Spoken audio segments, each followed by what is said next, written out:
These fears are not new. For decades, the prospect of U.S. content flowing across the Canadian border has been viewed as a threat, leading to policies that amounted to creating a Canadian broadcast wall.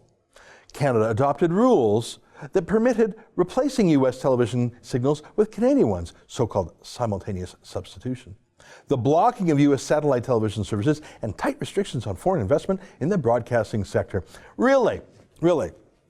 So that's the big fear of Canadian broadcasters, that if they don't get big protection and big tax treatment from the government, we Canadians might watch U.S. content on TV. Oh, by the way, here are the top shows on Canadian TV this month. Did you see that? Numeris, it's really the new Nielsen ratings. January 7th to January 13th. So for that week, what's the #1 show in Canada? It's called Young Sheldon. That's an American show about a kid from Texas. What's #2? New Amsterdam.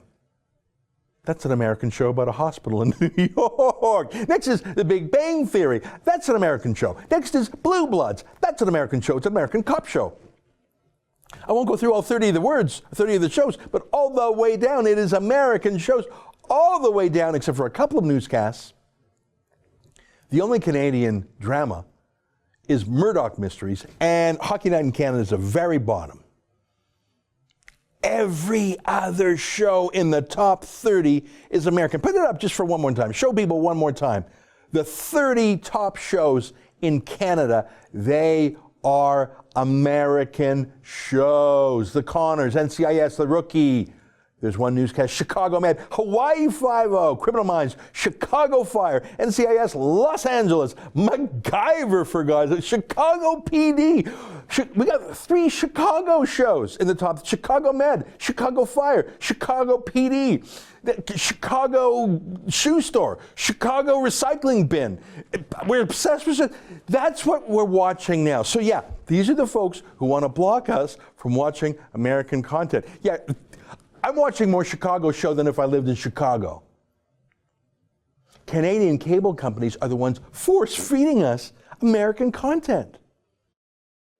At least us private broadcasters have the excuse they're trying to make a buck, and apparently Canadians love Chicago.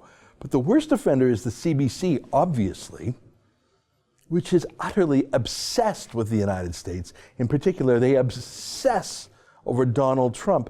It's so weird, it's so creepy, it's like a stalker. And what's their excuse? They don't have to chase ad money, they get $1.5 billion a year. So yeah, these are the people who are gonna save us from watching American content. That's all they give us.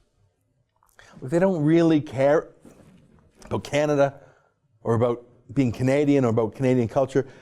They care about cutting out competitors who are just better at making TV and music. They are, especially all those folks in Chicago, I guess.